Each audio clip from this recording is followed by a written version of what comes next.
Crime. Let's get it together. Education. Let's get it together. Marriage. Let's get it together. Politics. Let's get it together. Full circle. Poverty. Let's get it together. Race. Let's get it together. Full circle.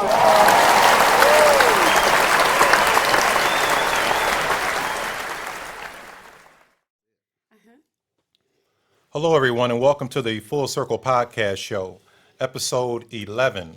Wow. 11 episodes. 11. Wow.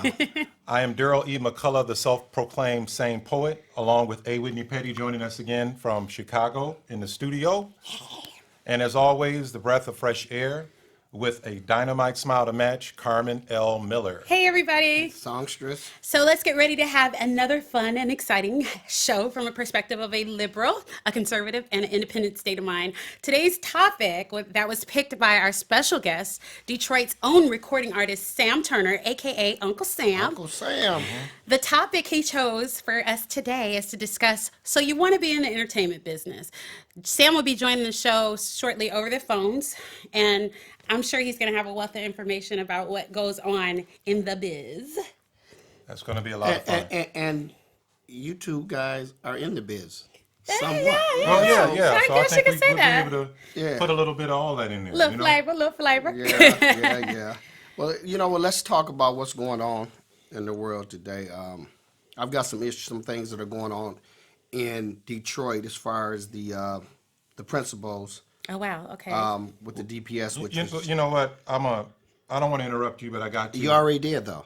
because, okay, here we go. I'm just saying you did. There's some unfinished business, and I know we got a busy show. We I have know we got a unfinished- busy show, but Okay. there's some unfinished business, and it relates And what to might that be? it relates Yeah. to how things happened on our last show, episode 10. Okay. What was... What we was got? wrong? I don't know. Well, I'm just a little perturbed on that because it's like Perturbed, nice That's word. a good Perturbed. word. Yeah, That's it's a big- $5 word. Yeah, right. because the show was on Sports Widows. Yes. Carmen was a sports widow. Yes. Her husband was here, Right. supporting her. Yes. Right. He's the sports You guy. guys were singing songs in unison and all that. We do that. What did I have? I didn't have anything. Oh wait, I got something for you. My y'all had me looking- my husband actually got something for you.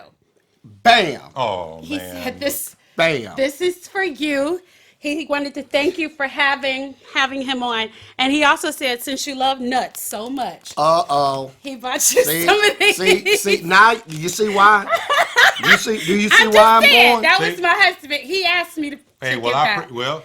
he ain't lost his class. He ain't lost his class. Oh, I love it. Red Pop. I'm not going to endorse Oh, Fago Red Pop. Oh, you yes, see, you will. you know If it what? was cherry or strawberry, a Red flavor, Pop. but not a color. That's the It number is. one. Tell him I Red said Pop. thanks. Okay. That was actually a funny show. Moving. But now, talking about, you and your husband and me and my wife, y'all had me up here looking like I was a divorcee. Because, Divorcee. she wasn't here. You know what I'm saying? You know what? I'm sure she supports you in spirit. Well, Yes. she- But I you think didn't she have was watching the see, game. you just didn't have control of it, man. You know what I'm saying? Wait. You should have just had. See, Oh, she's wow. wearing the pants here. You know she's what? the one that's wearing the pants. Okay, you said No, that yeah. you wait. I'm just saying. What was it that you were discussing earlier? Before I was rudely interrupted. No, well, No, because you were talking about something as far as the whole of the pants thing. What is it that Darryl does that you don't necessarily feel is that? Well, number aspect of one it. is most guys are into sports that I know. But that's not. But I'm just Okay. saying, Carmen. now I'm gonna go. I got an issue with that's the my candles, second point too. that pissed me off. That's Wait, what's what? my second point. I got an issue with the candles. You Go Candles? ahead. you pissed me off because you said that I didn't have any basketball skills or something like that. We never played basketball. Okay, you I don't did- know. You talking about if I air dribble. Well, okay, you can stop. Take the headphones off. Go up there. No. Take, Look, we ain't got time for all that. no, take it You off. know what? Take it off. I'm gonna just say, hold on, hold no, on. here Hold on. we go. Take it off Oh, one time, Lord, here and let we me go. see you do some air dribbling. I wasn't ready for this. Let me see. When you have the ball, Andre, you just No, that's it. Done. No, that's one. It's done. I wish everybody could have saw the whole thing. If What? you could have saw the whole thing, I'm not even. You know what? why is That's it so it. hard? I got Hey. skills, bro. Put that here. Put that You back on. are an excellent filmmaker. I'm just saying that's awesome. Okay, moving on. Moving on. Okay. We you were saying speaking of Now, feeling like about a me divorcee. being a divorcee. Speaking of being divorced, I guess there's some hot thing out now. What's that? People are getting a divorce after 20 years of marriage. But why? I guess I was looking up some information, and it said that people are getting divorced. Some are rephrasing the 7-year itch, the 20-year itch. How does that work? Many couples, they're staying together for the sake of the kids. But when the kids move away, They're out. they're Yeah, empty nesters. Yeah, but that's And fine. they realize, what did it say? That they realize that, basically life is too short. And To be unhappy. But this is the thing though. That hadn't just started. That's been going on. 20 years, if I'm in a but- marriage for 20 years, but I'm I thinking know- I'm just going to ride it But out. look, I know a lot of I'm people. a ride that station I don't. wagon. Can I be I'm a real ride with that you? station wagon life out. But listen, I know a lot of people that say that to this day. Hey, as soon as the kids are gone, I'm gone. Wow. I think that's another show. I think that may be a topic for another show because I tend to agree with you to the point where it's like, why bother after 20 years? You know exactly what's happening or whatever. You've written it out this long. Enjoy the rest of life, getting to know each other in a different way. A lot of people are Yeah. telling me it's a big deal to have peace of mind. I agree with Yeah, Carmen. What yeah. you're saying, you should write it out And get But to the- know each other in a different way. When but- kids are gone, that kind of But thing. the thing about it is, this is my thing. Why be miserable if you're? If well, you're why miserable, get married in the No, first no, place if you're miserable? but I you don't agree, know but- that you're going to get miserable. But what I'm saying is, some cases are different. People, they haven't grown apart. They're just, they're just not doing things that they did when they were younger or before they Well, had kids. therein lies the difference. I'm thinking, like I said, it's another show. But, Right. Now- But right. yeah. Now, continuing on the divorce thing. Why? And marriage. And the marriage. Have you heard about the Monique? Yeah, what about her? She's got some show. She's got a podcast. It's Oh, called Lord. Monique and Sydney's Open Relationship. No, thank you. She has a podcast. I don't care for that. That sounds like someone else we know. That's but some old anyway. freak dick. I'm Right. sorry. I- I love well- Monique. Monique, I love you. You're my girl and everything. But y'all do that over there. Well, I was looking and it was I like, ain't look, down. I guess they've been married since 2006. Okay. 2006. 2006. Socks or Six. six? What? 2000 of You them. know, and the open relationship, that's something that I would never support, and it's something that I would never listen to. Really? I would never listen. I would never partake Okay. in any of that. Take. So I was listening to her show. So he would never. Now we heard I got that. you. I You got heard you. that here. Yeah, you said what now? It was a. This was it's- purely it's a- for and study purposes. It was just for the show. You know, it was interesting. research. I mean, Are they in? I mean, are they in an open relationship? yeah. Okay. Yeah. But it was all right. There's a whole lot of what's that, daddy, mama, all that back and forth. I didn't really like that. It's But I mean, 1970s. it was all right. It was all right. So they swing is what they do. Yeah. They swing. I mean, that's a big ass swing. Wow. I'm sorry. Right, exactly. Okay, moving on. Oh wow. So Okay. let me go back to some current events. So they had some issues in Detroit. 12 principals I heard about were that. indicted, if I'm not mistaken. Ooh. They were probably going to do time, and it was based on $100 million total in bribery and kickbacks that they were getting. And so, and the one thing is, my old school, the principal that was there that allowed me to set things up for our 30th reunion. Sad to say, but she was a part of that, Wow. and Wow. it's a bad situation. So let me ask this: there was how many millions? It's like $1 million Yeah. in kickbacks total. Oh, wow. So this So- is stuff that could have been funds that could have been going to the schools, to the kids. To the schools, to Positively. the kids, right? Wow. Exactly. And And we're talking about the DPS being in the shape that it's in. Right, And Laura financially. Lynn Oh my gosh. Relin, who was on the show, gave us all the insight of what was going on. And then you get this going on. That's It was crazy. Ferraris, it was Are you kidding me? it was dinners, it was a whole lot of stuff. It ranged from 4,000 to 324,000. And so, and it added up to like over $1 million that was embezzled, bribed, however you want to put it. It's just a sad affair because the kids, at the end of the day, are the victims. Right. Wow. Absolutely. Wow. Absolutely. That's crazy. I mean, with all of the other things that they face, Right. for there to be that kind of And corruption. you've got something on Hillary. Let's talk about the Hillary. Oh, deal. when it comes to politics, Right, just the kind politics, of a right. minute here. We've got Hillary and Bernie battling it out, and I know we usually go and talk about the whole Trump train and Ted Cruz and all those things, but let's go to the Democratic side. And what I want to call this is pandering at its worst. Yes. Okay, I think that the groundswell of energy that's coalescing around Bernie Sanders among young people, among disenfranchised liberal voters, is kind of getting to Yep. Mrs. Clinton. It is. And it's starting to look as though she's making these desperate attempts to appear very liberal when she's much more moderate. And I'm for one, am not opposed to a moderate candidate. I'm not the type of person who thinks that you have to be either one or the other. I think that there's always a great happy medium where things can actually get done. Right. And that's her wheelhouse, and that's what makes her appealing. However, she goes to New York and makes an off-color joke about CP time, which is, I guess she was trying to feel the moment or whatever and Right. appeal to African-American voters.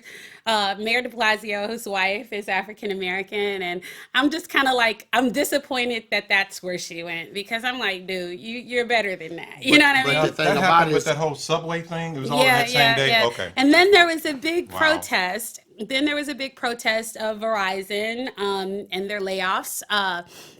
And Bernie Sanders, for the beginning and most of the day, was out there at the protest. And then you have, in the 11th hour, Hillary comes and joins the protest, which I think, that's great. But at the same time, it ended up looking like she was, hey, me too, y'all. I'm here too. I'm here too. But think about this: if in the last 8 primaries you lost, then you have reason to kind of be worried. concerned. Do you think that Bernie's although- going to beat her in New York? Well, here's the thing: He's behind now, The so. popular vote and the delegate count are not matching up, and that's where a lot of people find some discontent. Hillary has the delegate count. Bernie has the popular vote. And I think that there's a lot of campaign finance reform discussed. There's a lot of the superdelegate action That's the key, though. being the discussed. Yeah, the superdelegates. because people are feeling as if they're not being well represented on either side of the aisle. And it's kind of, that's where we're finding this is the most discontent. This is the kicker, and I saw this, that Bernie beat her 54.4 to maybe 42. She still won 11 delegates because of the super delegates. Right. So anytime you win, you're over 50%, you should win. Correct. So it's an issue. It is going an here, issue. It you is an know? issue. And in terms of the DNC, the committee, Right. and in the conference, it's going to Yeah. have to be addressed so that everyone feels as though they're being represented. Exactly. I'm almost positive that with the popular vote, the overall popular vote, she'll probably get the nomination. Right. But it'll be a contested nomination. They'll have to make it look good at the conference. Right. So. But the thing about it is she got her she got delegates out of all those losses. Yeah, That's yeah. the key, because it wasn't a winner take all, and I think New York is winner take all. It is winners take all in New Right. York. The other side of that is she has to stop trying to appear so desperate. Yeah, well, yeah, but I but mean, think about this. it's Think like- about this, Carmen. Think about this. 08, Yeah. it was hers, and some guy came in. Well, you know what it is? and Everybody smoked it. says that Hillary appears cold and Yeah, that's aloof. what they say. But then again, she also, well, how does a woman, exude power without coming off in a way that'll be criticized. That's Yeah. the fine line she walks. It's kind of funny because I feel like, in an effort not to appear cold and aloof, she goes way too far over the line. There is this meme on Facebook with Hillary with cornrows talking about, I love black people. Oh, no, right. Was it? There was. It's hilarious. You got to send it Yeah, to I'm me. like, dude, don't go there. Please don't go there. But that's Wow. that's the vibe she's giving off now.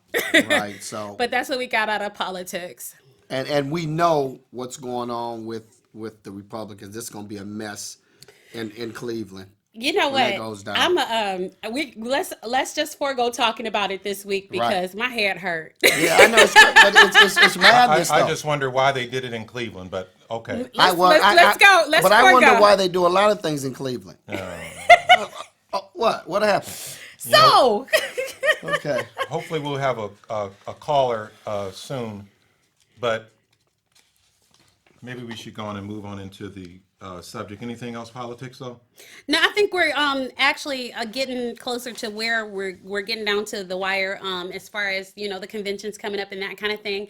Really on any of the presidential aspect of things, what's going to matter is what happens coming out of the conferences, what happens coming out of the conventions. So let's table moving through that kind of thing until then, because I'm really, really, really kind of wanting to see what New York does. I'm curious too, but by the numbers, she's ahead. But I'm curious to see how that turns out, because as you said, when he won the last few, it's a game changer. If New York goes Well, his way, you got to understand, Bernie is Bernie from Brooklyn. that's now. what I'm saying. That's But if that goes his way, I'm saying B. Sanders from the block. people. But Hillary was their senator. Yeah, I know. Yeah, I know. And I mean, I got to throw it up for my girl from the Shy. It's what it is. Wow. Yeah, I know Hillary was from the Shy. I did not know. Yeah. I did not know. Had no clue. That's Obama cousin. Wow. Right. That's what she need to do. She need to change the last name. Right. Hey. I quit. I'm See, a hey. quit. Hey, she better If grab she that run as Hillary, coattail. she run as Hillary Obama, what y'all gonna do? I'm in. I'm in. But the I burn, quit. but I the quit. burn is burning. He So, burning. He yeah, burning. Well, Now let's move into, like you said, moving into the topic. It's so you want to be in the entertainment business. What made our guest pick this particular topic? I know that you guys are very, very close. Yeah, you know what? Give me 1 second. I want to make sure in the studio, if the phone lines are correct, we got some calls coming in. I think they got some problems. well, you know what? Let me take this. Let me talk to you, songstress. Okay. How did you get into it? What made you get into the entertainment business and do as well as you do? Well, you know what? Okay, I started singing when I was 4 years old. Right. I was in the Sunshine Choir in Detroit at First Glory Missionary Baptist Church. First glory. And if you heard my mother tell it, I was probably the loudest 4-year-old in the world at the point. Right. There is this song, Jesus Wants Me for a Sunbeam, and I would literally scream at the top of my lungs Really? singing this song. When's the last time you sung it? Oh, Jesus, it's been a billion years. Okay. But the first You know time... where I was going with that. No, Okay. we're not Okay, ever going to okay, do okay, that because okay. it was bad. It was so Okay. bad. But the first song I remember singing, like a solo, is when I was little. I sang "Let There Be Peace on Earth" for my grandma for one Christmas, and I remember the church clapping Right. and what it felt like to receive applause, and Wow. from that moment. That's kind of what I always wanted. Right. So I kind of was, drawn to that aspect of it. You have to when you're little. I guess it's purer because you just Right. know. You know what I Right. mean? Right. So I've been singing ever since then. So that first time you got that applause, that's when you got the bug. That was it. That was it for me. I had to be like 4 or 5. And now let me ask you this: is the feeling different now? Not at all. Not at all. Not at all. Okay. It's the exact same thing. Wow. What Thanks for did it for taking you? care of me, guys. We were having some phone line issues. I'm not done with you. We got some more questions for you. So. I believe we got a caller on. Caller, are you there? Yes, I am. Hi. Hello. Hi. Welcome. What's your name and where are you calling from, please? This is Ayanna Fullilove. Hello, Ayanna. How are you today? Hi. I'm doing good. This is Hello. the very talented and heartfelt actress, Ayanna Fullilove. I really appreciate you taking the time to call the show. Awesome. Oh, no problem. No problem. I'm going to assume that Full of Love is a stage name. No, it's not. It's my actual last name. Awesome. Awesome. That's almost like super perfect. You have to be in entertainment then. Right? Well, I am full of love, so. That's you go. beautiful. That's cool. There you go. So tell us a little bit about yourself and how you discovered film and the joy of acting. It sounds like you love it.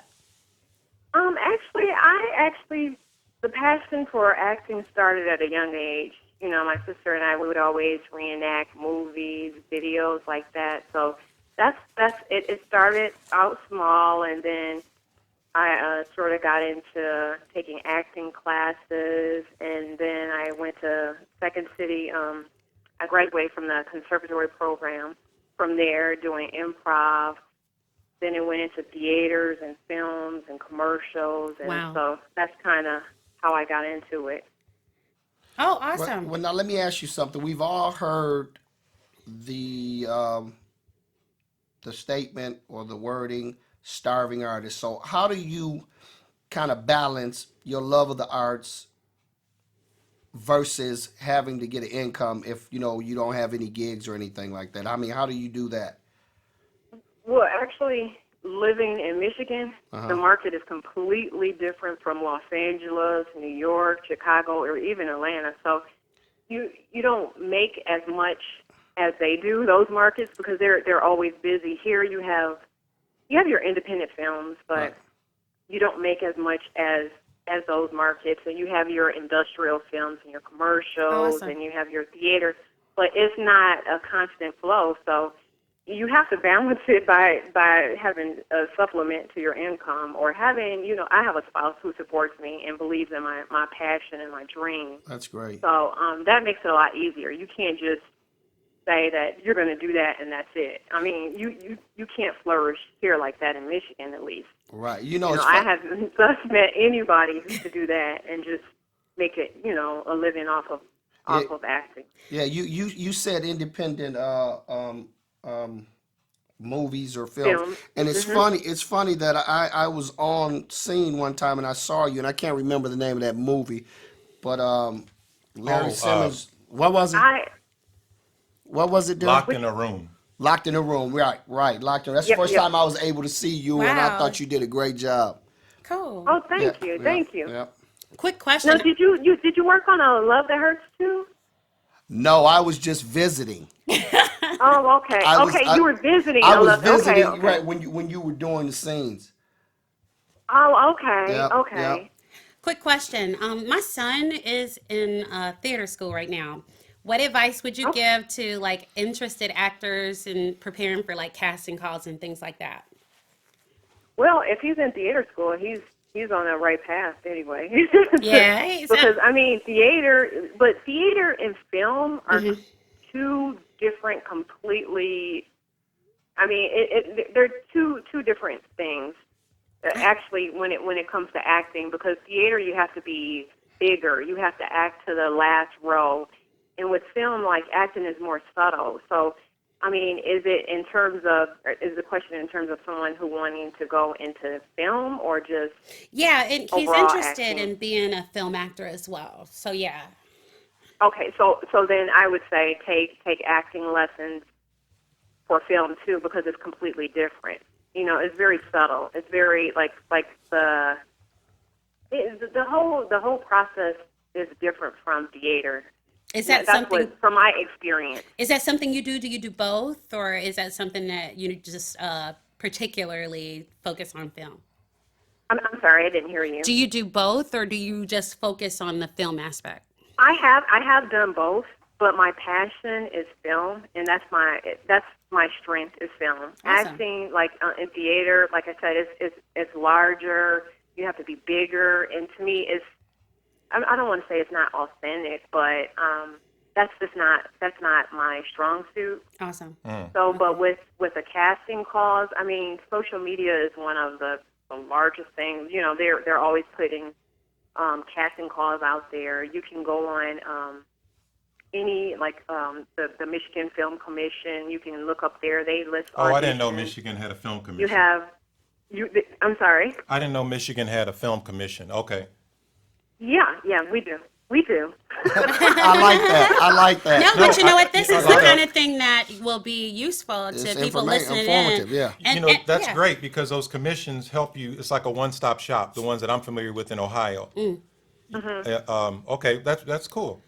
Yeah, and Yeah. like, do you do at? Let's say you look at Michigan Film Commission. Let me ask you this: is this something that you would travel for? Is this something that you spend a lot of time doing travel or anything like that? For the acting. Yeah. You're saying you know what? I used to teach, and I actually stopped teaching to try to pursue acting. I mean, I went out to California. I've been in New York. I've been in Atlanta. And a lot of things, like I said, I didn't say this, but not a lot of opportunities for Black, African American females. There's not a lot of opportunities out there. So my thing, opportunities for myself. So Okay. I started writing, and I'm looking into getting some of my own films produced. Oh, okay.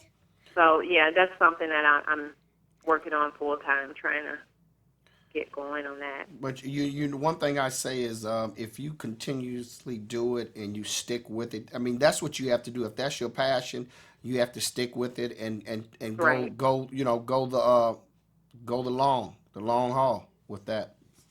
Wow. Right, Wow. right. So It's a long process, but it's worth it. Right, right. beautiful. Now, what projects do you have coming up? Well, look, this is so funny. I hate seeing what I have coming up because if it doesn't work out, it's like once I did. I was on Detroit 187, and I told all my family, I had a principal role on there. For people who are listening and don't know what a principal role is, I had a speaking role. It was a nice, lengthy role, and I was so excited, and then they cut it. So then I had all these people coming to me and saying, when is this supposed to air? When is this supposed to air? Right. And but I was they were going to recast me again, but then after the Michigan Film Incentive got cut, Detroit right. 187, they pulled out and that stopped, so I never got an opportunity Aw. for everybody to see me on that. So now I have some projects coming up, but I don't want to say what it is because if they fall You gonna play it through. close to the vest, But, okay? right. So I have some projects coming up. So Nice. just keep a lookout. But like I said, I am working on some of my own things too. That's awesome. Some things that I'm working on. That's Independent great. films. So How can people reach you on social media? I'm on Facebook, Ayanna Fullilove. Make sure they get the right one. I believe there's two on there. Wow. Okay. Me and another one. So yeah.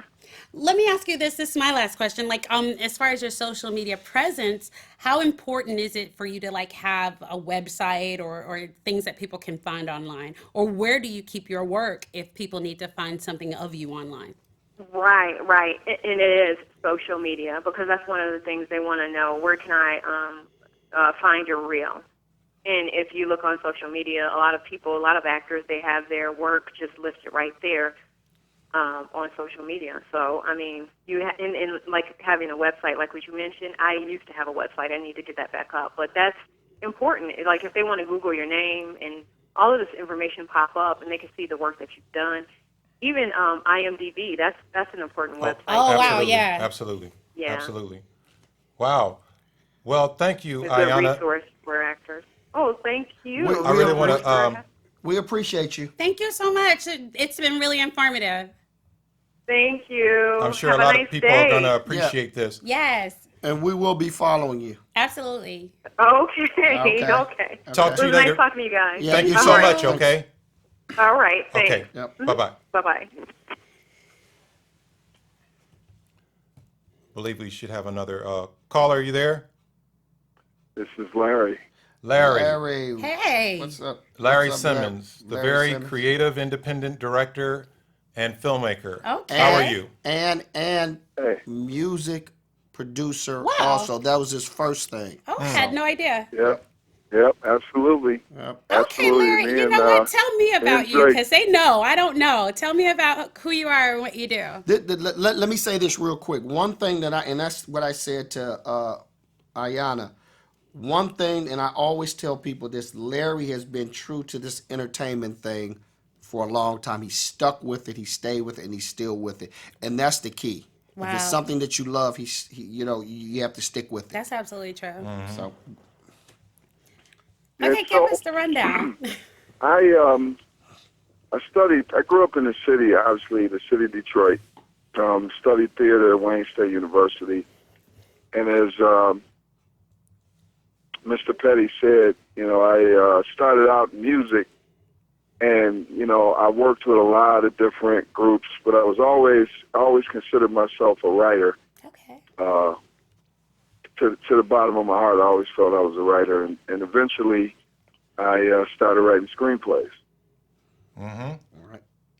all right. Which led to, a number of independent films, and one in particular, Locked in the Room, which Darryl was the AD and a very important part of the puzzle, and he was connected to me through Dre. And Ayanna Okay. was in that film. We Okay, just got so off the this is phone the with, full yeah. circle. Okay. And what was interesting about that opportunity that Larry gave me was I wanted to work on my own projects, but I didn't have the confidence. So given that opportunity to be an AD kind of helped lay the foundation for me to have the confidence to direct my own project. Wow. So I thank you, Larry, for that opportunity. And he's always been like that, because when I got into, music, and I had a couple of groups I got with Larry, we talked about it and we did some things together, and he told me what I need to do. So Hold on. Why am I just now hearing that you were in music groups? no, I had some groups. Oh, you were like managing. Managing. Oh, Right, okay. right. I was gonna say. I'm Now sorry. you I'm so know sorry. I I'm can't so sing. sorry. Okay, Go ahead, Larry. let's get back into it. Larry, what is the hardest thing you've discovered when you're trying to create a film? Well, here's the thing. You have to, for one, you have to be a fighter. For me, just making sure that whatever the plan is, whatever the plan may be, you make sure that it continues. Not to say that you're going to follow it, excuse me, but you have to continue the plan, no matter what it is, and you can apply that to anything you do in life. Like Dre was writing a book, he produced other artists and recorded other artists, and I mean, we just go way back to the beginning with this. Nice. And again, and just the simple answer is whatever the plan is, Follow through. because it doesn't begin, and as Darryl knows, me, him, and Dre would sit and talk about how are we going to do this? How are we going to take this thing, excuse me, and make it into a picture? And that is really where the thing is made. Not when you shoot, you kind of, everything is planned out. That's the beauty of a film. But whatever your plan is, whatever you're trying to do, you just stick to it. Right. And that's one thing that he's done. That's Larry all the way. So, What would you say is your favorite accomplishment so far? I'm sorry? I said, what would you say is your favorite accomplishment so far in film? I don't know if I got there yet. You Okay.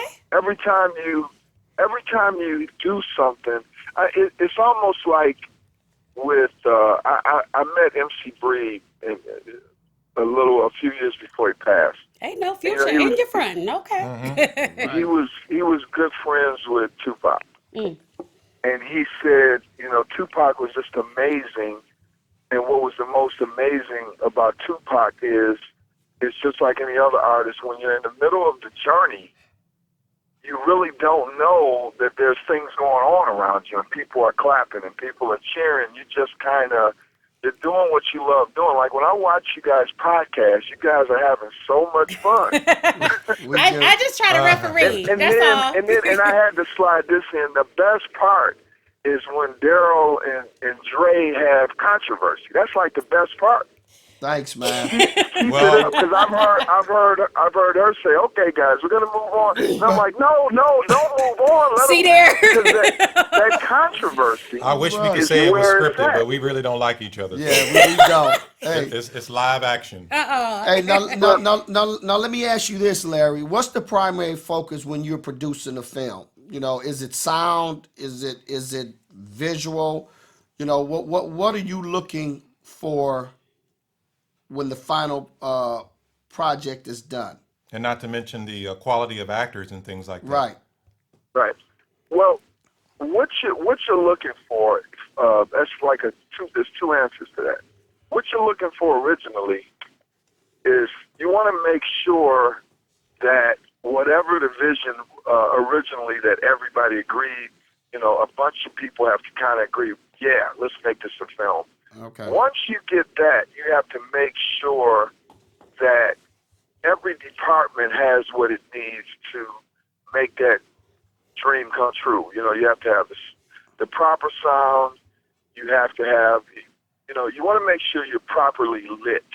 Got You it. want to make sure that you schedule properly. You didn't overschedule. I like to overschedule.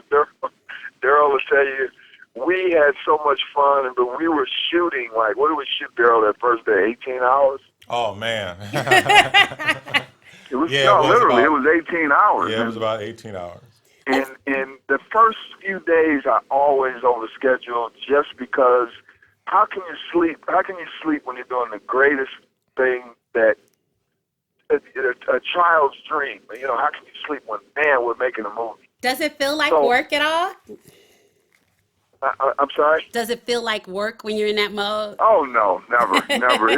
You gotta it's gotta be a passion. Just like when I've watched you guys' podcasts, I've watched the episodes, and you're doing something that you're having fun with. Oh, yeah. Right. And it's not like work. It's nothing like work. I don't know if I can And work I with don't- these two. not to mention- Hey, what? Hey, well, I mean, there's hey, a little bit of equity that goes into it, but you're putting information out, and we live in an age where you can get information to people in all kind of ways, man, and it's a great thing. And it's the same with a film. You want to make sure that each department has what it needs. You want to make sure the essential things is you have to be lit properly. You have to have the best sound that you can have. And you don't want to go into it thinking, I can fix the audio in post. I can fix it in post.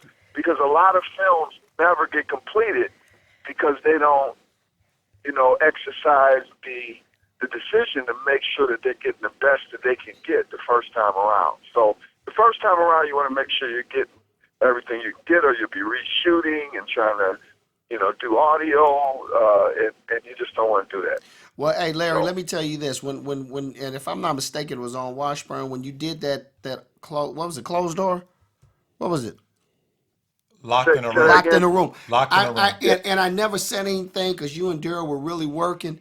But when I came over there, man, I actually it was a set, but I was impressed, very impressed, man, the way you guys were doing things. And I think we talked about it, but I'm letting you know again that I was really, really impressed. And I was like, man, Larry sticks with what he does. He sticks with it, man. And I've always told people that even when it's issues not relating to entertainment, I always say, I've got a friend that did music. He's in movies now, but he's stuck with it. I always tell him that, Larry. So I mean, Yeah. kudos to Yeah. you, man.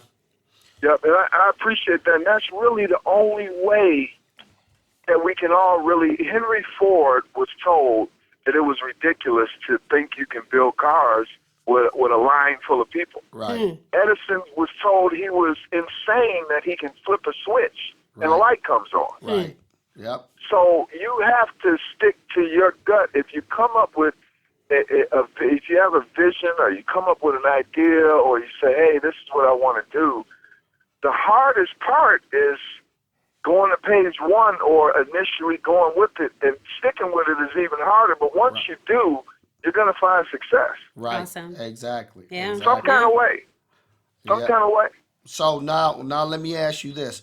What are your thoughts on film festivals, whether it's New York, whether it's Cannes, whether it's, I think we have something, don't we have something in Michigan? Well, just Yeah, film we got festivals the Ann in Arbor general. Film Festival, the Windsor Film Festival. You got a few of them. Michael Moore has one in Traverse City. Here's the deal: is Darryl, and I want to go back a little bit. That was Darryl's set. Yeah. We told him when I brought him on that this is your movie. Right. Oh, okay. I wrote it, I directed it, but he was the one. I'm not going to take all the credit there. He was the one that was in charge of everything. Wow. The AD is the go-to guy because the director is supposed to make sure that the picture, that we're getting the shots and all that, but making sure 40 guys are doing their thing, that was Darryl. Right. Make no mistake about it. Yeah, he He keeps did a us great in line job. too. Well, I appreciate As that. far as film festivals, here's the deal with film festivals. We were blessed to get in the San Diego Black Film Festival. It was hosted by Robin Givens. It was in January after the film was completed, and it was a sold out audience, and it was really cool. But the thing about film festivals, there's so many of them. What you want to do is just, if you get in one, man, you got to celebrate it because it's so difficult. It's so difficult for somebody to say, "Wow, you did this film, and I'm a total stranger, and I love it." Wow, yeah. That's not an Yeah. easy. As Dre knows, like with films, book, and music. I mean, Yeah. it's a little easier with music, but with a film, it's hard to get people to say, "You know what? I like this film." Right. Right. That A buy-in, that 3-minute audience song buy-in. is different than an hour and a half movie. Exactly. So, Exactly. But the thing about it is, man, is that you're willing to help people out, and that's what we don't have in our community. And I'm not so sure in the movie industry either. But kudos again to you. Cool. So what projects do you have coming up? What can people look forward to, and where can they find you online? yeah, well, as far as coming up, what I'm doing now, I was in Los Angeles a couple of months ago. I met with some producers. I'm doing a biopic. I can't say who yet because I signed an NDA, but I Okay. definitely want to be able to come back on the show and speak on who the You biopic know is it. on. For You sure, know for it. It's sure. a long, as you guys know, it's a long journey to get the thing greenlit. Because what they don't want to have it announced until they know they can get the film made. Awesome. Right. And right now we're in the script phase. Yeah, But I'm because you don't want working on nobody that. taking your idea. Well, it's just that they don't want to get the hype out there unless when they announce it, they want to say, yeah, this film is being made and they're getting ready to shoot or we're getting ready to go into production. And I'm not directing, I'm just the writer. So, and that kind of goes to my answer here. I've decided at this point to take this year and just write Oh, wow. Okay. and do open writing assignments because really I'd say 95% of the writers in Hollywood are hired to write. Like Dre and Darryl might say, you know what? We want to do a movie about a woman that does a podcast during the day, and at night she's robbing liquor stores. Uh-oh. Right. Here we go. See, that's how that mind and works. then, You know and then what? they say we need to find a Y'all writer, can't, so they hire a writer, and then Y'all they can't be do- following me wherever I go. No, I'm just Right, playing. right. I'm playing. We got our eye Wow. on you. Just tell you- because I day drink, don't trip. I tell you what, bro, I really appreciate all this information. And you and I haven't seen each other in a long time, but we have got to get, I've been back and forth through Detroit and Toledo, but we got to get together. I really got some projects I want to share with you that, again, you laid the foundation for. Is that cool? Right. I appreciate it, man. And on Facebook, I'm at facebook.com/ you ready for this? The Black Screenwriter. Oh. Okay. I got you. Yeah. Well, cool. Facebook.com/ the Black Screenwriter. Gotcha. And the reason for that, obviously, the problem we had at the Oscars. Oh, see, yeah, we need you back for another show. Right. Wow. Well, I tell you what, we got to get some other calls in. We really appreciate the time that you took to call us. And again, of course, we'll be in touch. Hey, Larry, thanks, Okay. man. Thank you Thanks, so Larry. much. Appreciate it, man. All right. Anytime. You guys take care. All right, All man. right. All right. Bye-bye. Yep. Wow, that's a lot. So he laid the foundation for you. Yeah, I mean, I can write. I mean, I have no problem writing. I got 2 books this thick, and I have an array of screenplays. But to have the confidence to direct the film, I mean, Yep. everybody can't do it, you know? Okay. And as he said, he had the book. What the first book he got with Larry, and he's doing the writing, he's doing all, but he's doing Daryl's doing a lot, man. He was doing a lot before. That's awesome. I really respect that as far as like the diligence that it takes. Right. Yeah. Definitely. I believe we had another caller online. Caller, you there? Yes, Darryl, I'm here. Peter Lawson Jones, is that you? That would be me, absolutely. Oh, The you got the three names. Okay. Hey, you know when you got three names, you got to have three names. How you doing? Hey, welcome, Now- welcome, now- Peter. Doing well, thank you. This is a very talented, business-minded, professional actor, playwright, Peter Lawson Jones. Awesome. Welcome. It's nice to be on your show. We appreciate that. I am one of the people who actually uses regularly his middle name. My paternal grandfather's name was Lawson Jones. Lawson was his first name, and I think So I that's honor very him. regal. It I is. use that name. You know what? I mean, listen, Peter, he is a guy that I think he's commanding. You know how a person comes into a room and they command respect to a certain degree? Right. He has that kind of, is the term aura? Okay. So when, just briefly before we get into him and his life and start acting, I envisioned someone when I was writing Daily Desperations, and there was the film was, that part was near beer. And I was envisioning somebody, and we had our storyboard artist draw the person out. Sometimes in a casting call, you may be a dynamite actor, but you just don't have the look that the person's looking for. Nothing against you. Peter walked in, he had the look, he was prepared, very business-minded.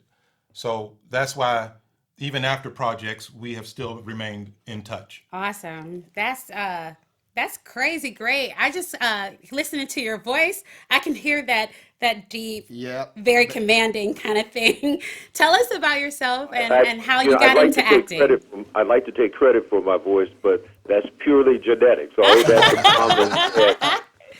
And my only responsibility is not to abuse the voice. And to take, so hopefully I've lived up to my end of the bargain. But what I like to say is that anything I may have achieved in life, I owe it to my parents and the foundation they laid. Anything wrong I've done, I've learned that all on my own. Absolutely, absolutely. So how did you get into acting? By serendipity, kismet, chance. When I was in college, one of my roommates was a wonderful artist, visual artist, actor, great athlete, and he had been cast in a play. This was my freshman year at college. We had an African-American theater organization called Black Cast. And it was a Sunday evening, and he asked me if I was doing anything. I said, no. He said, why don't you come over to rehearsal with me? I said, thought about it a second. I said, sure. I did. They hadn't cast all the roles, so I offered to help by voicing and reading some of the lines of the characters they had not cast. Yeah, I And can at tell. the end- I can tell where this is going because just And at the listening to end of the you. rehearsal, the director said, hey, Voiceover. would you like to do those couple of roles?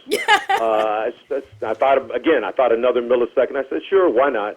And so that's how I started acting. That's awesome. I didn't act in high school, junior high, elementary school. I acted in college and law school. And then I didn't act for about 28 years. Oh wow. I had written a play that had first been performed when I was a student at Harvard and then was performed at Ohio University. And when I went on the board at the historic Karamu Theater in Cleveland, they agreed to put it up first as a stage reading, and it got a great reaction and response. So they gave it a full staging and production that fall. And I have 3 children, and I've now written a couple of plays, and while I was an elected official, there were some programs that I started that are still very much in existence. And so those programs and those plays are like my 4th, 5th, 6th, 7th, 8th children. Wow. And so I would That's wonderful. I would go to the theater every night to watch my play being performed. And I became good friends with the artistic director, and he and I talked about theater. We talked about acting. He learned that I had acted previously, again, almost 3 decades ago, and he offered me an opportunity to read the stage directions and a stage reading featuring Ruby Dee and Bill Cobb. Oh my Oh, wow. goodness! I remember that. Wow. And so, he asked me would I do it. I said, sure. I mean, it's not hard to read the stage directions. You don't have to memorize anything. You really don't even have to emote. And after I did that stage reading, he said, I want to do another stage reading of a play I'd like to eventually mount at Karamu, and I'd like you to read the role of the male lead. I agreed to do that, and after that, I was kind of hooked again. I auditioned for a play. I ended up doing, film, TV. As a matter of fact, I was in an episode in a speaking role of Detroit 187. Oh wow! And that was one of my first acting roles, certainly one of my first major acting roles. So I started doing film and voiceover and TV and a lot of stage work. And 8 years later, I'm still at it, and I like to think that I've made some fairly decent progress over that 8 years. And I would like to point out that Deadly Desperations, Darryl's film, was probably the first film that I acted in where I had a substantial role. Nice. And so, Darryl, thank you. That was a wonderful experience. I have a copy of the film and a copy of my clips, and they're on my website for people to see because I'm very proud of that film. Oh, tell us the website, work that I was please. able to do in it. Let us know. What's the website, please? www.peterlawsonjones.com. Awesome. I keep it very simple. There's my email address, my website. I just put my name in it, surrounded by whatever else you have to surround it with. There you because go. of my age, I want to make sure that everything's as easy to remember as possible. Hey, I hear you on that Peter, one. I got a question for you, and I'm going to ask you to maybe give a quick secret. Speaking of our project together, one thing that's very hard for a director, they have time restraints. And when a person does not know their lines, I mean, we all are human and make mistakes and things like that, but when a person doesn't know their lines, it makes it that much more difficult for everyone involved. How do you stay so prepared? Because I don't think you messed up on anything in our project. I don't want to sound like, I'm just being truthful. I don't think that you made any mistakes, at least and you gave me exactly what I wanted. How do you do that? How are you able to remember all those lines? Well, actually, I caught a mistake that I made, but since you didn't recognize it, I'll tell you what it was. All right. Okay. What's your preparation like? It wasn't a major mistake, though. Certainly not one that would be harmful and injurious to the whole project by any stretch of imagination. There is no. Is there a secret in hard work? Is there a secret in preparation? Is there a secret in wanting to make sure that you uphold your end of the deal so that you don't undermine the efforts of your fellow cast members and crew? Mm-hmm. It's just hard work. Right. I mean, there's nothing easy about memorization.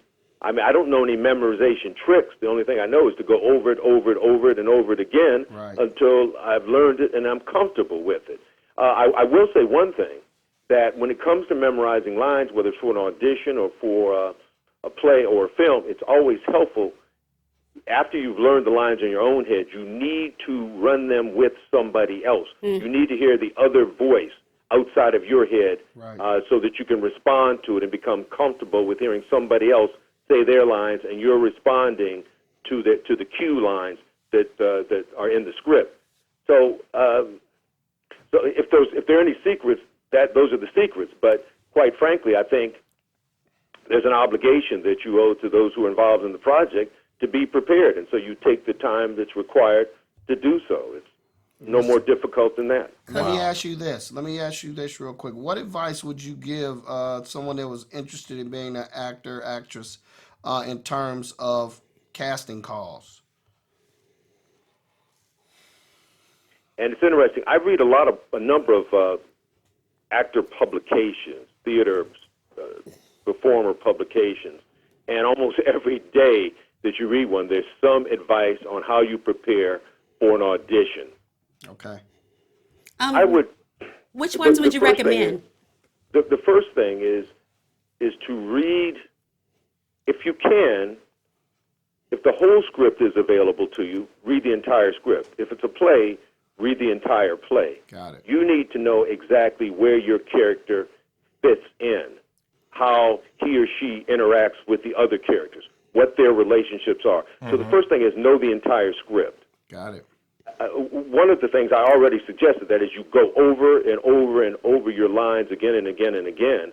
And what I like to do is I take a script, I highlight the script, I highlight in one color my lines, I highlight in another color the cue line from the other actor, the line to which I have to respond. And then in the third color, I will put my actions, my blocking, where I'm supposed to move, what I'm supposed to do with my hands.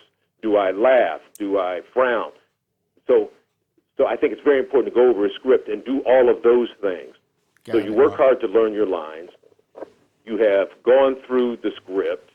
You've gone through as much material so that you can have an understanding about how the writer viewed your character. If necessary, create a backstory. If no backstory exists, think about a backstory for your character. What do they do? What were they doing just before they got to this particular scene and interaction? Absolutely. What are things they like, things they hate?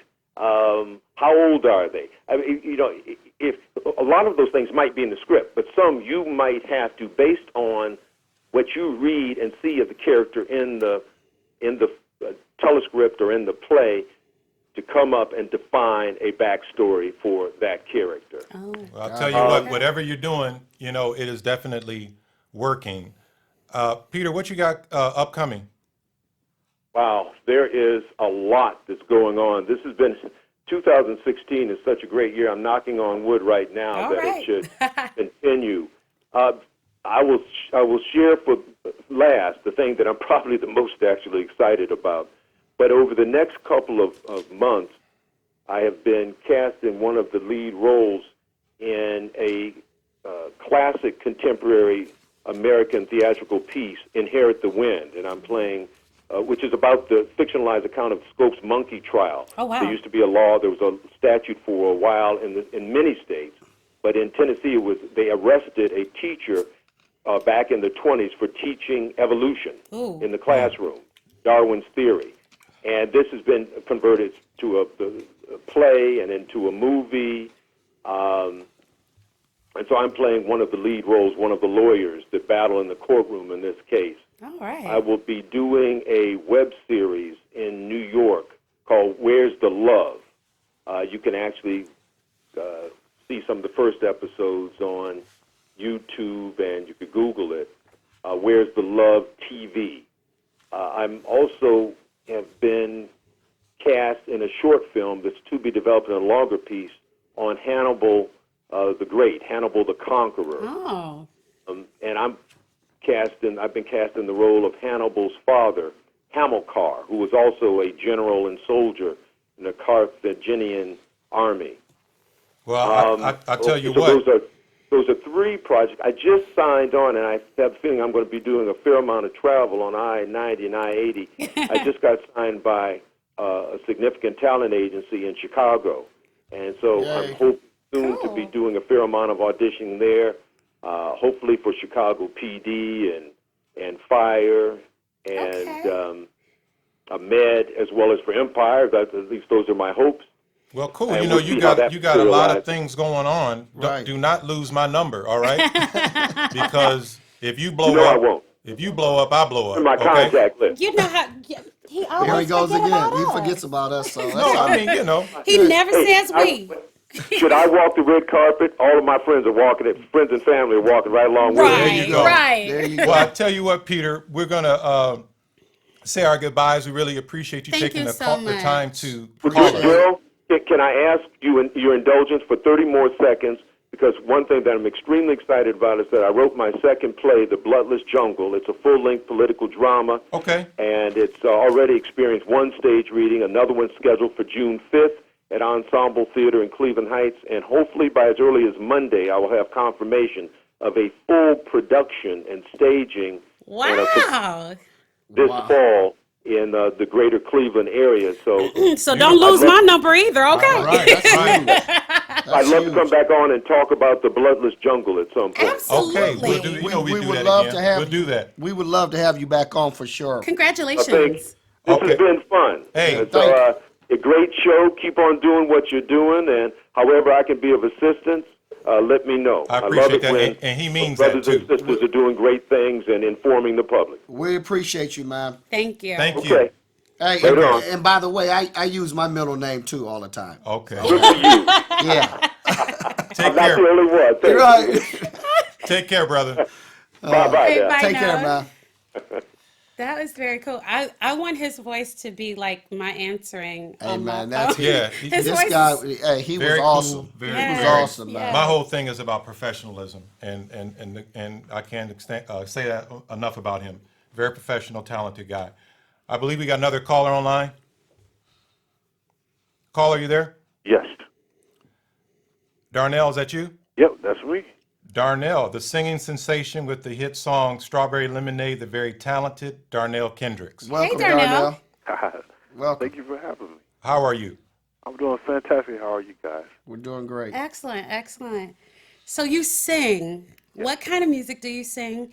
Where'd you get your passion? Tell us all about you. Okay, so I call myself a church boy, although I don't go to church now. I love God. All right. But I grew up in the church, and that's kind of where I started. The sound and the soulfulness of things started in the church. I call my music soul. Soul is kind of a challenge as an independent artist because there is no quote unquote soul genres. You got the R&B, you got the jazz Billboard charts, but there's no quote unquote soul. But it's kind of interesting, as you probably know, with the our blue-eyed soul brothers and sisters on the other side of the pond, they kind of coined the phrase soul upon them. Right. But right. I'm an independent soul artist, and I've been doing actually, I'm from California, although I live in Detroit. Okay. Okay. What part of California? I grew up in Sacramento, Got and it. then No. I lived in the Oakland Bay area before Okay. moving to Detroit. Okay. So where'd you get the singing bug? Now, this is an interesting thing because, I kind of grew up on, like I said, in the church and being a part of the Pentecostal Church of God in Christ. I mean, singing and music was major. You had the yeah. giants from the Clark sisters. Absolutely. I was about to say. Oh, yeah, the Clark sisters to, the Winans from there. Kelly Price is Right. part of that sound, and Carl Thomas and all those cats. But I'm on the smoother vibe, and Definitely. so I really didn't know my place. And even in the Bay Area, you had some families, some legendary families there that kind of locally popular, and I just didn't really feel that my talent compared, at the time. So it was something that I did, but I kind of did on my own, in the showers in the school at the time, and at my local church. And then one time I literally prayed, and I was like, God, I want to fulfill my purpose, whatever that is. I read this book by Stephen Covey, The 7 Habits of Highly Effective People, and it said, basically it admonished, don't climb the ladder of success only to recognize that it's leaning against the wrong wall. So I was like, okay, so, God, what is it that I am to do? And the music path just kind of opened itself up for me. I always say that it chose me more so than I chose it. Okay. And so that's part of what I do. So what exactly is it that your music says? What does it speak to you, and how does it speak to people? That's an interesting question because one of the things that I'm learning, and Darryl and I, we recently met. I'm trying to get Darryl to come to one of my events tomorrow evening, so we'll talk about that later, brother. Okay. But one of the unintended. I'm going to be there. Oh, you're fantastic, man. As long as you give me the VIP that you said you were going to give me. It's a done deal, brother. I'll make sure that you're on the list. And being from California, and I'll answer the question this way: being from California and moving to Detroit. When I first moved out here 17 years ago, if you're familiar with anything in California around the 90s, everybody knew about the Roscoe's Chicken and Waffles. Mm-hmm. And so when I moved out here, having most friends that were artistic, with the, musicians, poets, and the like, I used to have these chicken and waffle parties. So I created these waffles over the years that turned out to be dessert waffles that I've been actually selling commercially at a restaurant here in Okay. Midtown. Okay. Like I said, pecan praline strawberry lemonade, which of course is from my first project that inspired that. I got a peaches and cream, so on and so forth. So I've been undergirding that experience. So when people listen to my music, I consider it all a ministry, you know, in terms of I always, and I'm still trying to learn, you know, as an artist, the best way to approach it, because I always felt that our gifts are through us and not from us. And sometimes I don't, I feel necessarily possess it enough, or maybe that's not what God has for me to do. I've been able to meet some of my people that I love and have admired, and I was really surprised. One of my heroes, and I won't say the name because I don't know if it's a good or bad thing, but he had a photo shoot recently, and a friend of mine was part of the photo shoot, and during the photo shoot, he wanted to listen to his music. Like, are you serious? Oh, wow. He only listened to his music. I mean, he really got joy. I get joy from my music. I had an interview earlier today. I listened to one of my songs that I probably hadn't heard in a couple of years, or at least about a year or so, and I was like, oh, man, this feels good. I like this. But I don't listen to my music that way. I feel that music and all our gifts, I feel it to be a ministry that we give, you know, in order to change the world, you know. I can relate So to that. that Yeah, makes I me can think relate to that. of like a question that I have for you. Like, I know that of course, you enjoy all of your songs, you know, but what is your most favorite song to sing?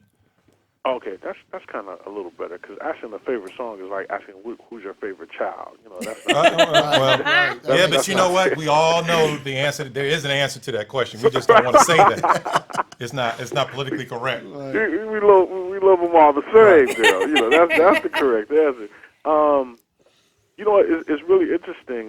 One of the songs that I enjoy, probably because I've sang it so much. There's a song titled "Please Believe Me," and another unintended consequence. When you walk in your path, you never know how you're going to be blessed. But I can't dance at all. I got two left feet, but a couple of my songs have been very popular in the ballroom stepping community. Nice. You know, from Chicago, Detroit. And, "Please Believe Me" is one of those songs that I've been requested to sing the most. And I've kind of got my groove there, you know, in terms of I've sang it so much. Okay. That, I kind of love singing that song. I'm real confident when it's time for me to do that. So as of late. Let's that's go one to the song business side of the entertainment as far as the singing aspect. I mean, I know, you know, the way that I find things here in my market. Do you find it hard to find gigs for original music, or do you have to do covers a lot? Where are you finding work and how? That's an interesting question, because one of the things you have to be as creative, I found, you know, in your music as you are in business. Right. And one of the things I had to do, even as it related to being an artist that wanted a band, you know, a band is as a band does. So I can't say Darnell Kendricks has a band and we ain't got no gigs, you know? Right. And so I began, it was about maybe 6 years ago now, creating my own concerts, you know, promoting my own events. Yep. And it was strange, because I was beginning to get a level of respect from the gigs that I've gotten, and people were approaching me to help them out or be a part of my platform. Right. And I remember the first time when I was referred to as a promoter, I was like, I didn't know I was a promoter. I was just I was just creating events because nobody was booking me, you know. Exactly. But I believe that we're in a very interesting time as it relates to the music career, the music period, you know, in the music business, because of the access that people have, you know, to download. Or I can create a song tonight and It'd be upload it, and for people in sale. the UK can hear it. Right. So I believe that people are creating these little. That's one of the These things I niches. always say too. Like you create more opportunities than you find, and the work that you put out there perpetuates itself. Absolutely. You know, I want to ask a question too, and this is Carmen can answer this question as well as you. What advice would you give to someone that that's a good singer that wants to get in the business? The advice that I would give to somebody that is a good singer that wants to get into the business is, number one, is not for punks. Say that. Sometimes being a good singer does not necessarily translate to being good in the music business. Right. Because it is a hustle. Right. Yes, it is. I would say, be very open, stay true to yourself and to your gift. Don't get caught in the machine. Mm-hmm. Right. Make sure that it's fulfilling. And, as I said, one of my favorite pastors back in California, wherever the Lord guides, he provides. Wherever he leads, he'll meet the need. Mm-hmm. And I would just admonish to stay in the flow. Got it. For what it is your path is. I believe that's where the true joy comes from. Okay, got it. Wow. Got it. I would say on the same Yeah, same vein as thing, that, Carmen. the best advice I ever got as far as music came from Kevin Shine, who's an A&R, and it was find your lane and stay there. Yes. Find your lane and stay there, because sometimes you can be kind of good at everything, but you're only great at what you're meant to do. Exactly. And too many times people try to follow a trend or fall into a category, and what's truest to you is just yours. What God has for you is just for you. You can't, there will never be another Beyonce. There will never be another Whitney. There will never be another Bowie, that kind of thing. They found their lane, so you have to be as true to what it is that you do. And believe in it. The other side is just like with everything else, do not give up. Don't let criticism go to your heart, and don't let, accolades go to your head. Right. Well put. Well Now, put. she preaching. What, do you have a ministry I can send in a tithe? Exactly. Okay. Hey, Nah, hey, she does a but little for preaching. real though. She does a little preaching. A little bit. Bless God.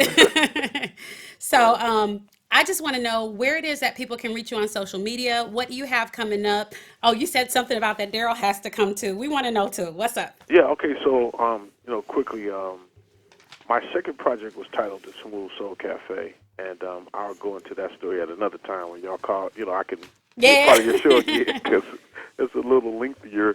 But in short, I love the culinary arts. I'm definitely a foodie. I'm trying to get some of those waffles. All right, yeah, Right. yeah, and that's part of the story because I had a show several years ago, and part of my being an independent artist and being creative, I said, you know what, for my friends that are coming to my show, it was at the African American Museum downtown Detroit. Right. I said, everybody loves the waffles. So I had a rehearsal going on downstairs in the basement.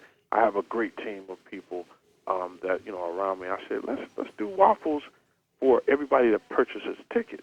I wanted to put ticket sales. So I put it on Facebook.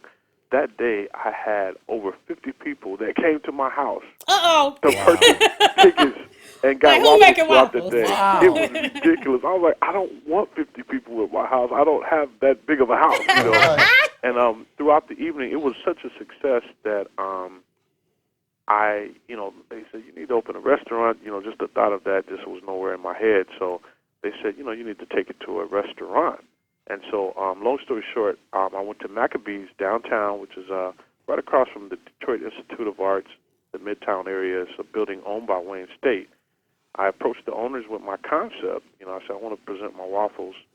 And it was a smashing success. I mean, I had so many people there, and then I coupled it with the music. I had, promoters and, the musicians and singers and poets there. We created an event, and I sold, a ton of waffles. And I've been doing it.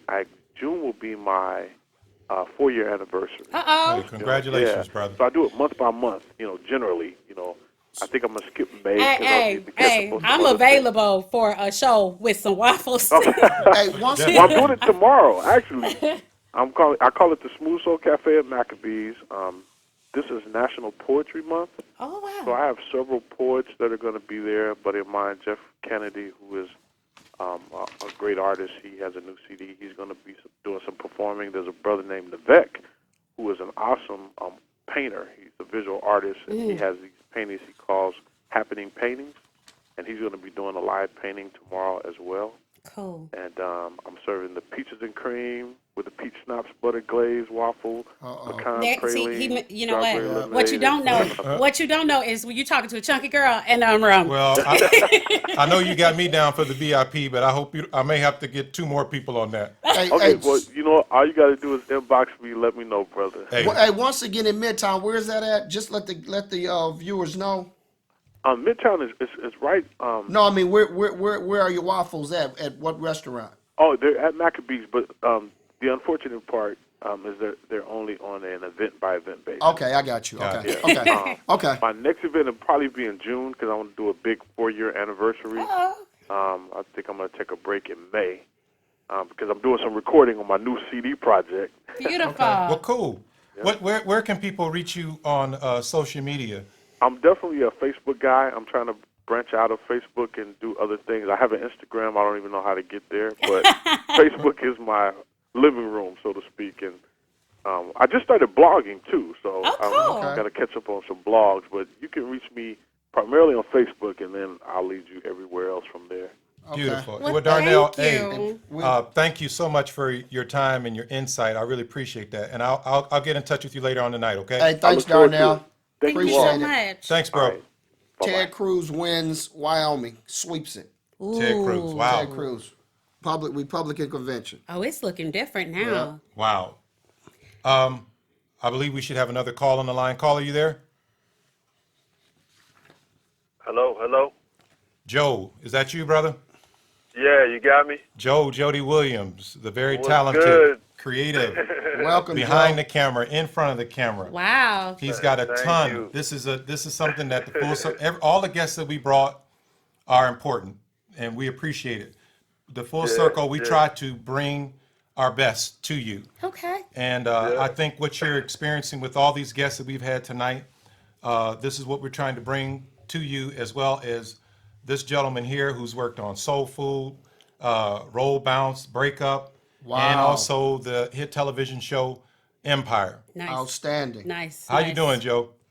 I'm good, bro. I am very, very blessed. Thank you, man. Welcome. I can't believe that I'm actually talking to you right now. We can't believe we're talking to you. Right. You got it. Well, the thing is that me and Daryl were in high school together, and I have not seen or talked with this cat since high school. What? But the beauty of Facebook has kept us, connected in that way. So it's pretty crazy. Hey, yeah, you absolutely. And we was cool in school, and Yep. So when we were trying to get people for the guests, and I was like, man, Joe is the most big time friend I got. I said, if I text him, I wonder what's gonna happen. Man, I was playing pool, and I was on the 8 ball, and you text me back, and I scratched. Oh man, I'm still found, man. It's just hit me and it's all good. So yeah, it ain't none of that extra stuff, man. I'm still Jody from Cleveland, man. Through Bedford Heights. Bedford Heights, Wow. brother, definitely. So how did you get involved in films? How did you make it into this particular industry? What took you there? Well, the first thing, I went to Ohio University, and I went there for telecommunications, with not a real clear idea on, where that was going to lead. But I kind of felt like I wanted to be involved with something doing television production. And they had a really great communications program, and they had a TV station there where, all of the students get to do the work. And then, the instructors were kind of like the bosses or whatever. And we got to create our own shows, and, we got to be directors. We got to be sound engineers. We got to be talent in front of the camera. And, so I went there with the thought of, okay, I don't know exactly what, but I want to be involved in creating media. And then, during that time, the late 80s, with Cosby Show, which was big, and we don't have to get on to what's happening now, but then it was a positive, you know, it was an influence on me, and it was inspiring, you know, along with, you know, what Spike had done with She's Gotta Have It and then Do the Right Thing. So those things kind of inspired me to want to help shape images about people that look like me, you know. Absolutely. So when I was down there, you know, doing undergrad at TCOM, I started taking classes in the film department. I had heard that there were some really easy elective courses I could take in film, and I was like, okay, yeah, I need some easy A's, easy credit hours. Right. You hear that, Aaron? That's my So son. oh, really? Oh, He's okay. at Morgan State in theater. He's where, in Morgan State? Yeah. Okay, all right, yeah, keep at it, man. So yeah, I took this one class, and you know, I heard about this class again, and it was really easy. So I went to the class. It was probably about 12 students in the class, and there was a professor there named John Butler, who decided it was a lecture class, and basically he just talked, and it was very conversational. You know, we talked about, like, you know, topics, current events or whatever, but they all kind of led to media somehow. And it was a very casual class, but during the end of that quarter, he decided, or halfway through the quarter, he decided that he wanted to have us all make a short film. So he made the class, he gave us all jobs. You know, you were the producer, you were going to do the wardrobe, somebody else was going to do the sound, and then he chose me to be the cinematographer. And he had a small film camera called a Bolex, and I had never seen a Bolex before, but it's a 16 millimeter camera, and it was film. So he gave me a light meter and gave me a crash course on how to read a light meter. And we did like a 2-minute film. So we shot the film and sent it to the lab. They processed it, brought it back, and then he showed us how to edit film. And it was very elementary. It wasn't like it wasn't a deep, you know. It See, wasn't I bought a Bolex one time, and really, it so turned it turned my wrist green. I'm just playing with you. But as far as like that little chunk of experience, how'd you translate that into the bigger picture? Well, the thing was that was the jump off for me to go to film school. Oh, cool.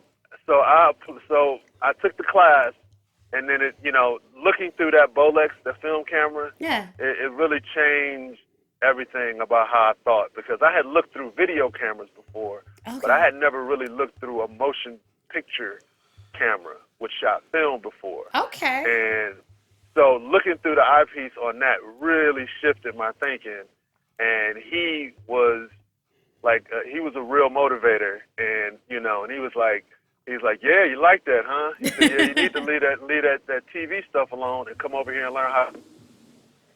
So I applied, by my senior year, I applied to go to film school, and I got in. Oh, wow. And, you know, I had put together a portfolio of stuff I did in telecommunications, and I got accepted. And, so I went to film school for 3 years, which wasn't the intention. I just wanted to learn the basics, right? Okay. And I said, well, if I could just get through the first quarter or whatever, then I'll move to New York or LA, and then I'll just start hustling. So basically, what we have is you were looking for a class that was going to be easy to get some credits, and it turned out to be your life, the love.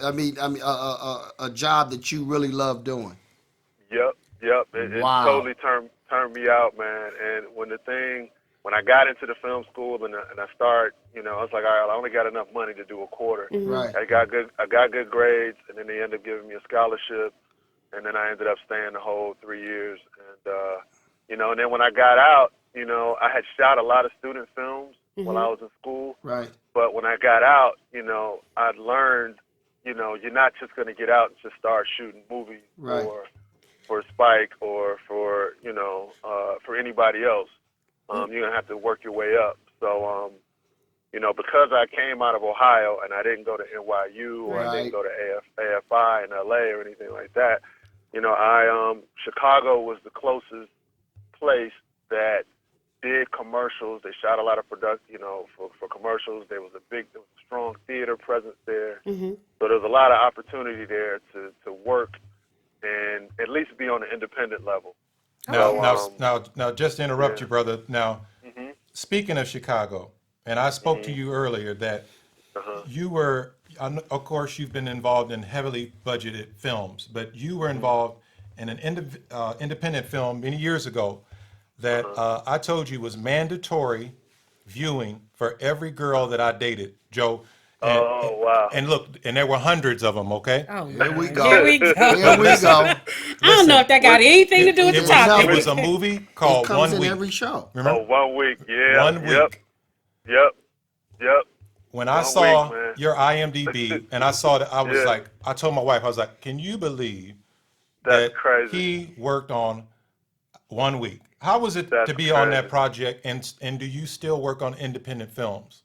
Dude, 2 days ago, I just finished an independent film with that director. No way. I'm in Atlanta. Yeah, I'm in Atlanta now. We just finished the picture that he directed.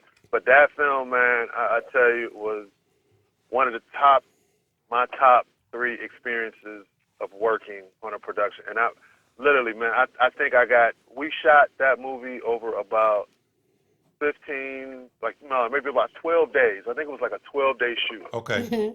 And I think I may have gotten, I don't even know if I got paid. I might have gotten like a couple of $100, maybe $500 Wow. to do the whole thing. But it was a project of love, and the content, you know what I mean? If you know anything, if you don't know what the story is about, it's basically a guy's about to get married. It's a week out from his wedding, and he gets a call out of the blue from the community center telling him he needs to come in and talk. And he ignores the call for a while, and then he decides to go in and have the talk to find out what's going on. And he learns that he had contracted HIV. Wow. Absolutely. Wow. And it's a week before the wedding, and it's just everything that crashes, Wow. his journey. And it's a deep flick, but it was just a purposeful movie, and I would have did it for free. Oh, wow. You know what I mean? It's one, you don't get a chance to do those, and How is it's it that definitely my favorite. How is it that you look for projects to work on, or do they find you? Yeah, in the beginning, I was like looking. I was always like networking and calling, trying to find the work. Because in the beginning, I started out when I got out of film school. I started off as an assistant camera person, so as an AC. So basically, as an assistant camera, I was a loader. So I was loading the film into the magazines for the magazines to be put onto the camera. And then when they shot, when the film was all shot, I would take it into the dark room and download the film and recan it and send it to the lab. So that was my job. So I never told anybody I had like a master's degree or I went to film school because it didn't matter. Right. It's just, do you know how to do the job? Can you execute the thing? It doesn't matter. Right. So I came out and I did that. And working as a loader, you're constantly trying to call other second assistants or first assistants to get hired. Right. And so my first, 5 or 6 years out of film school was a real struggle in regard to staying, employed because, it's like an actor. You know what I mean? Right. It's a hard hustle. And if you don't have support, you change careers real fast. Right. Now, let me ask you something. Advice for someone that wanted to be in films but behind the camera. What advice do you have for someone starting out or someone thinking of going to film school? Yeah. How significant is that film school experience? Right. Dude, you know what I always tell young people or even older people that are trying, thinking about getting into the game is you don't need film school. I'm glad you're saying that because I went through the school of hard knocks. Okay.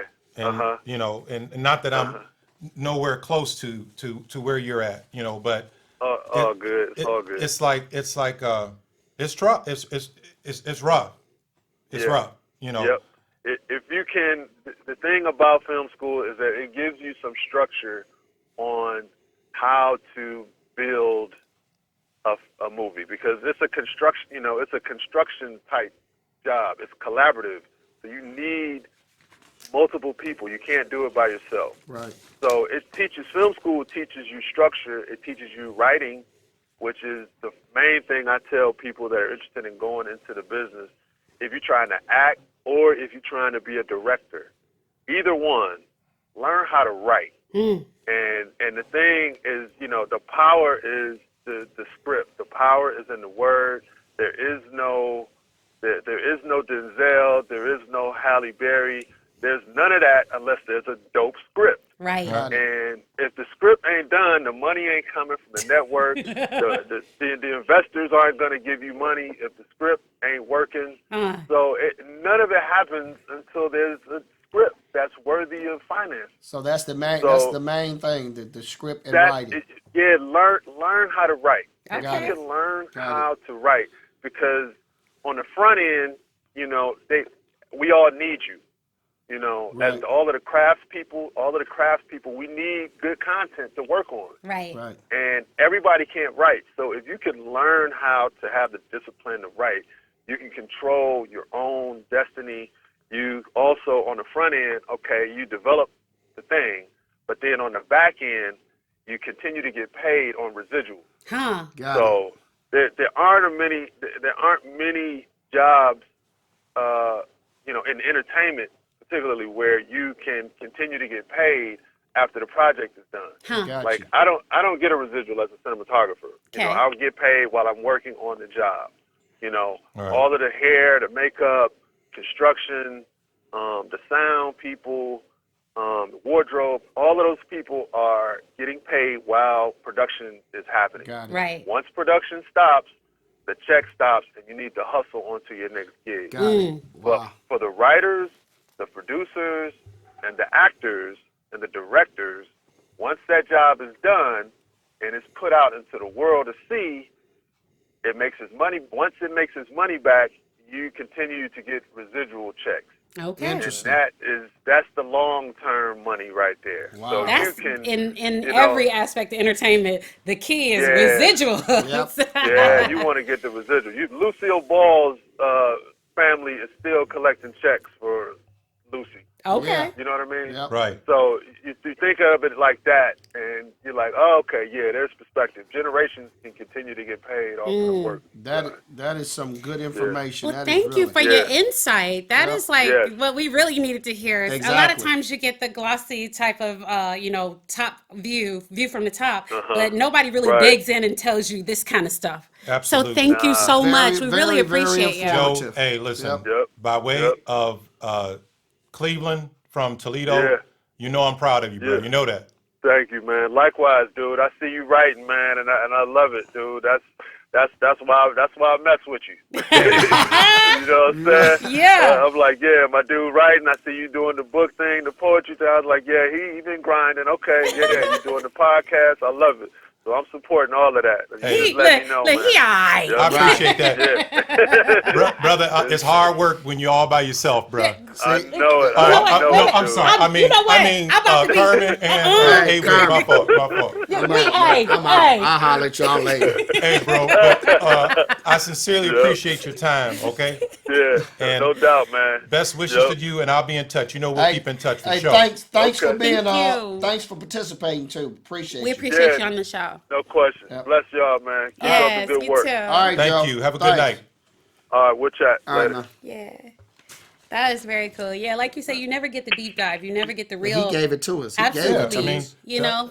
And Because you about to get it after everything is over. you know what? Yeah. Hey, man, you look, play You too done. much. I'm telling you right now, we're gonna be somewhere on the I'm corner. trying to get this Cadillac. He's sitting up here. I'm trying to get. I don't even every want no time Cadillac. somebody come through, he like, I want a- I'm gonna do I this. mean, yeah, I but want I'm a telling you, Put me hey, on. hey, Carmen, me and you gonna be somewhere in the back. I feel like, look, I feel like the Pips. That's right. Gladys Wow. all out front. Right. But we got our last caller on the line. Caller, you there? No. No. Oh, well. Oh man. This is our special guest, the very soulful, energetic, always business-minded, always got his mind on his family, Yes. God, Detroit's own recording artist, Sam Turner, a.k.a. Uncle Sam.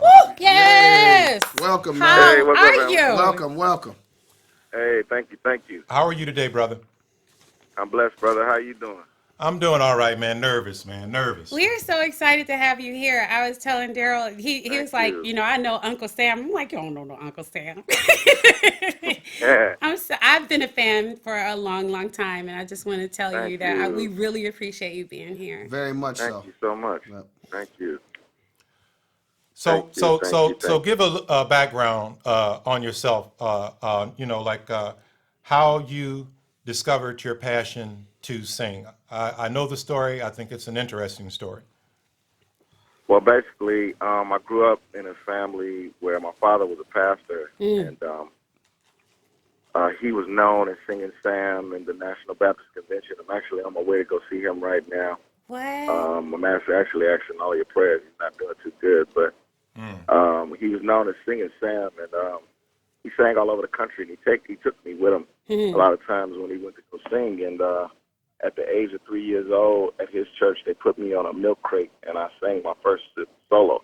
Oh, wow. And ever since, I've had an addiction to the microphone. So I never,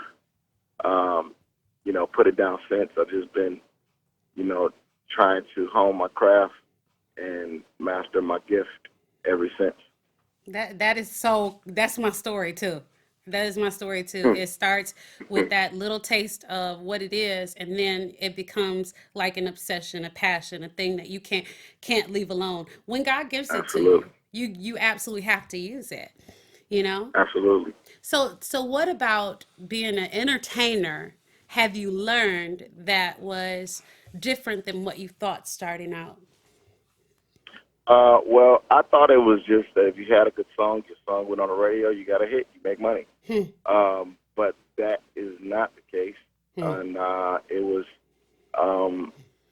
alarming, but it wasn't too surprising. I mean, I was able to adapt, and it was a blessing because when I finally, made my appearance to the world with my music, I was blessed to be with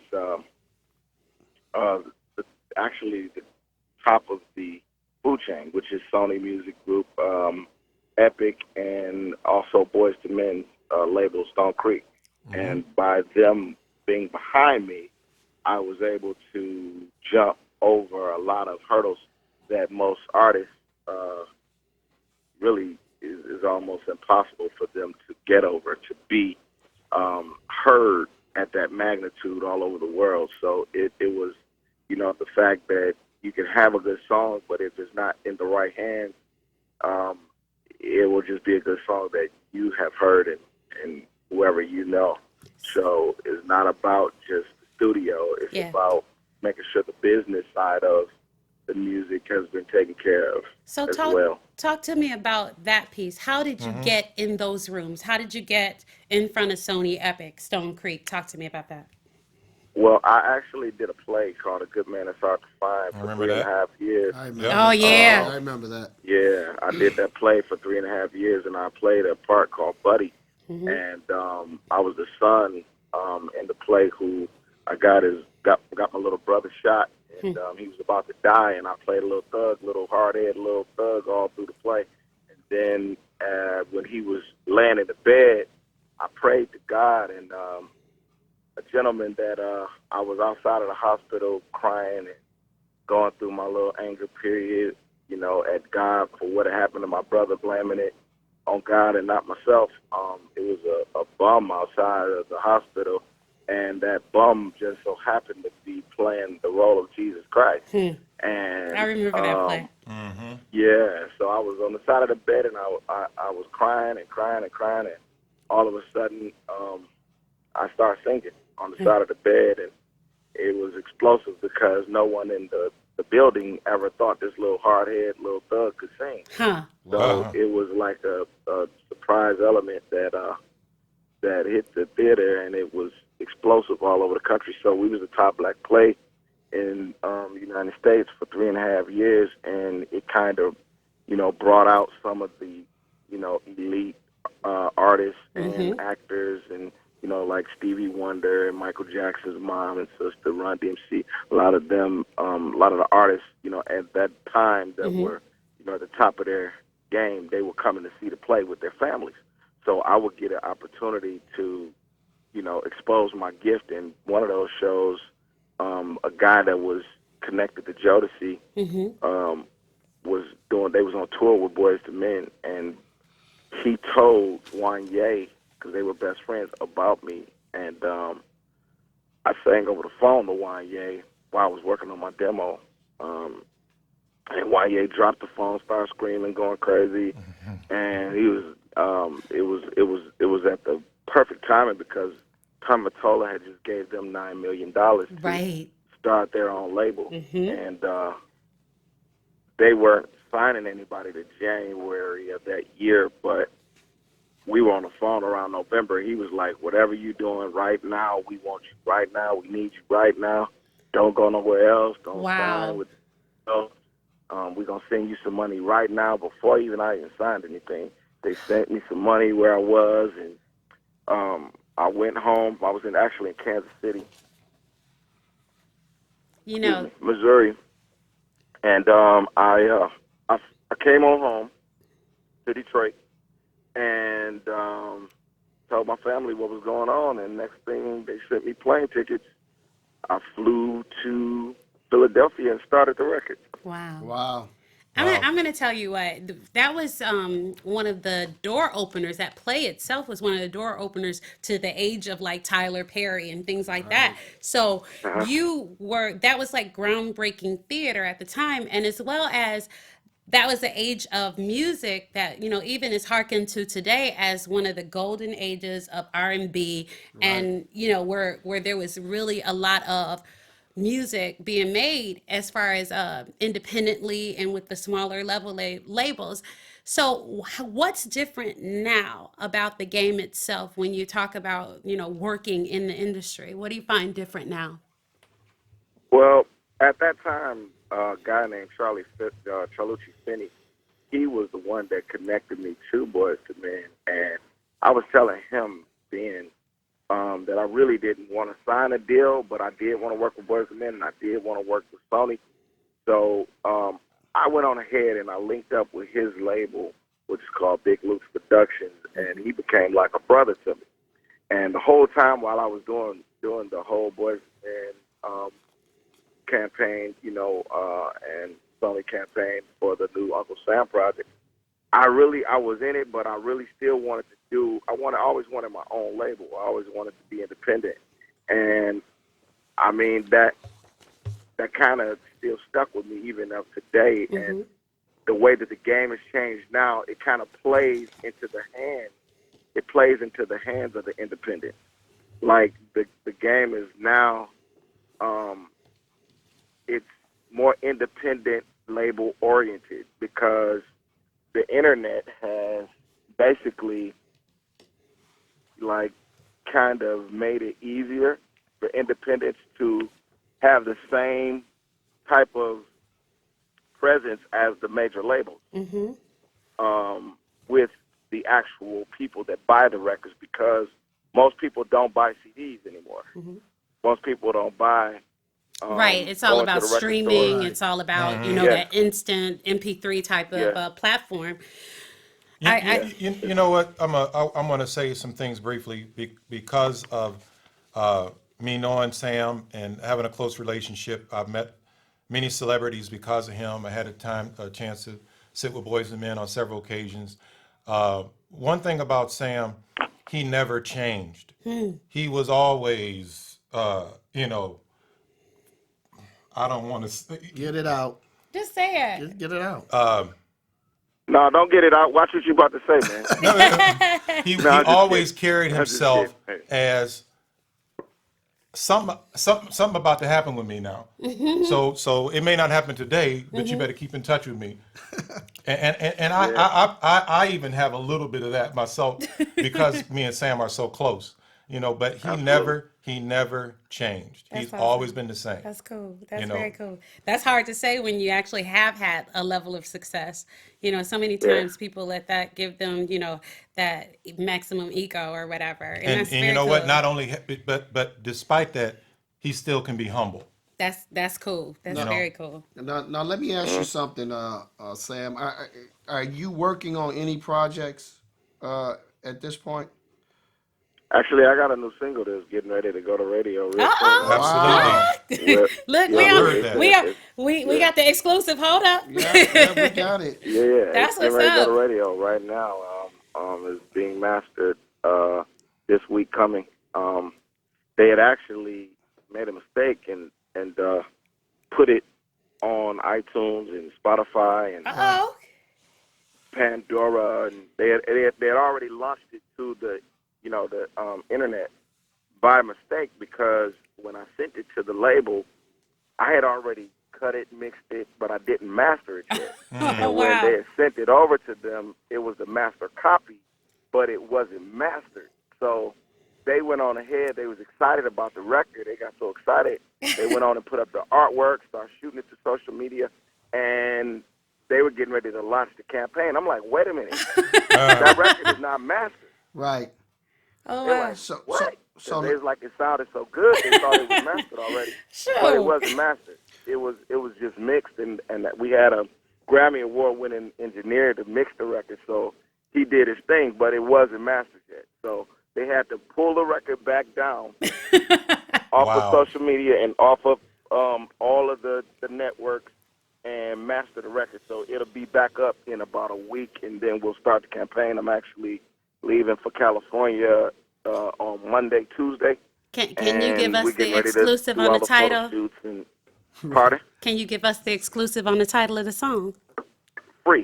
It's Awesome. called Free. Hey, look for that. no, Definitely, I heard Look it's a for that beautiful for our song. Beautiful audience. song. Look for that. Now Free. let me It's ask called you this: Free. where can you, in terms of your new project, where can people find it in terms of social media?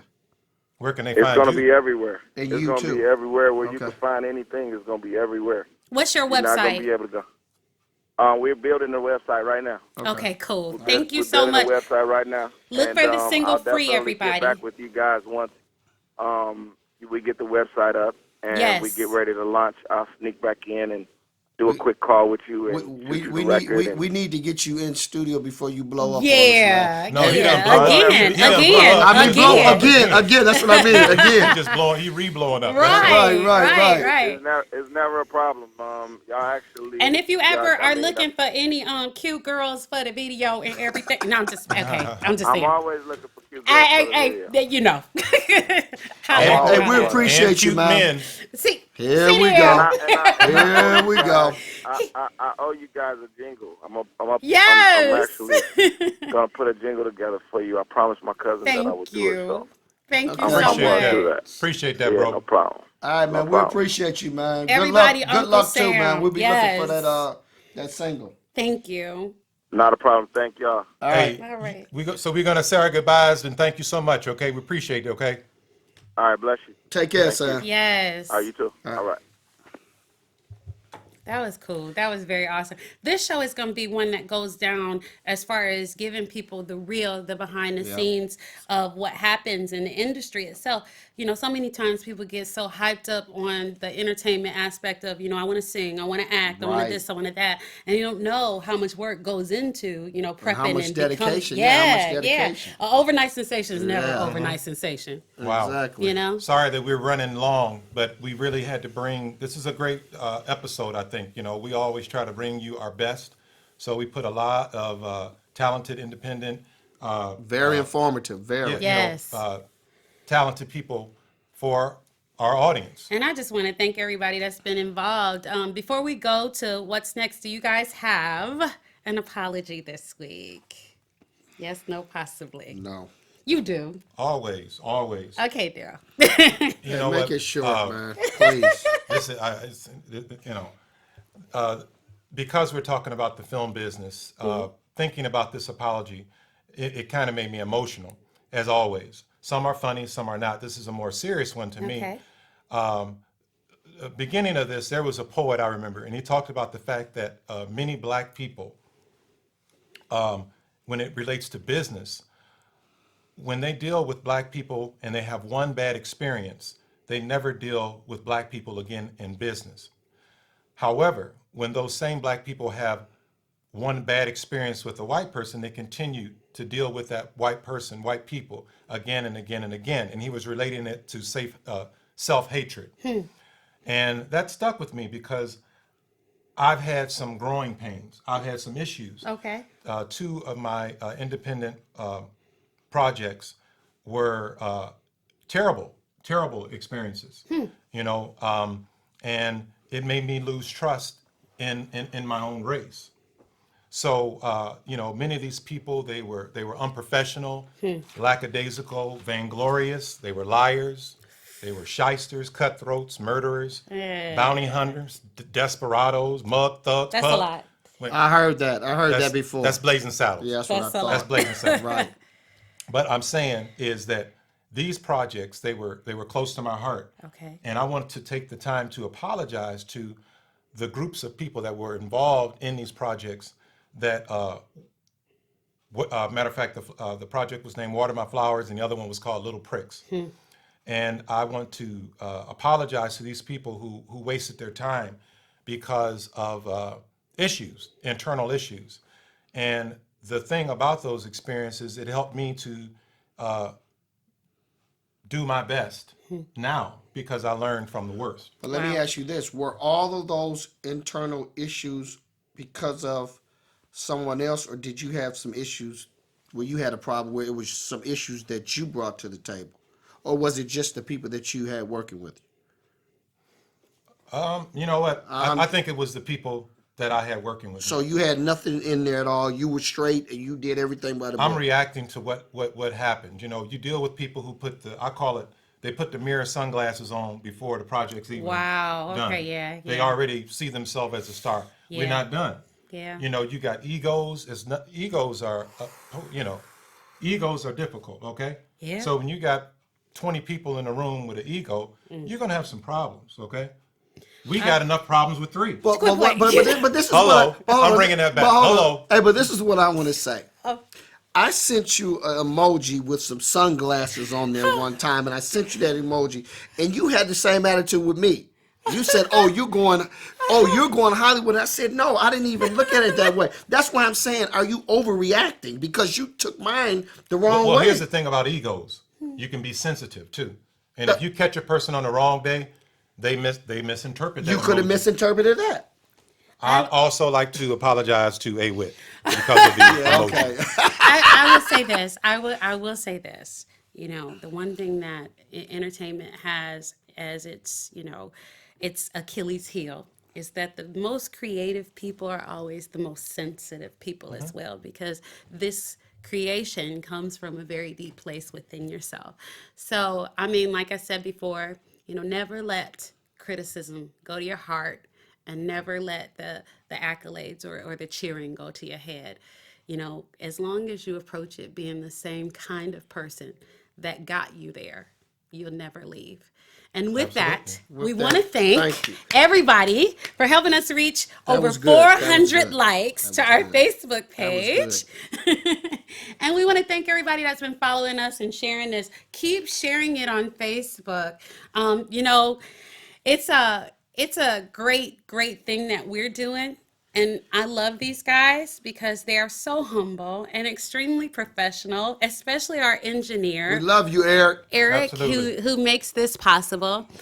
And as long as you guys keep supporting it, we will keep bringing you the very best we can bring you. I want to mention Karen McCullough and Michael Dean this week. You can always visit us at www.fullcirclepodcastshow.com. And all our info's there, including ordering my CD, Darryl's book, and they got his picture. I'm just playing. You know what? So give us questions, comments, and whatever you think you want to see on the show. And if you want to be a guest on the show yourself, write us at Full Circle Podcast Show at gmail.com. fullcirclepodcastshow@gmail.com. And take a stand for something. You have an opinion. Use it. Good night, everybody. Thank Good night. Crime, Let's get it together. education, Let's get it together. marriage, Let's get it together. politics, Let's get it together. Full circle. poverty, Let's get it together. race, Let's get it together. Full circle.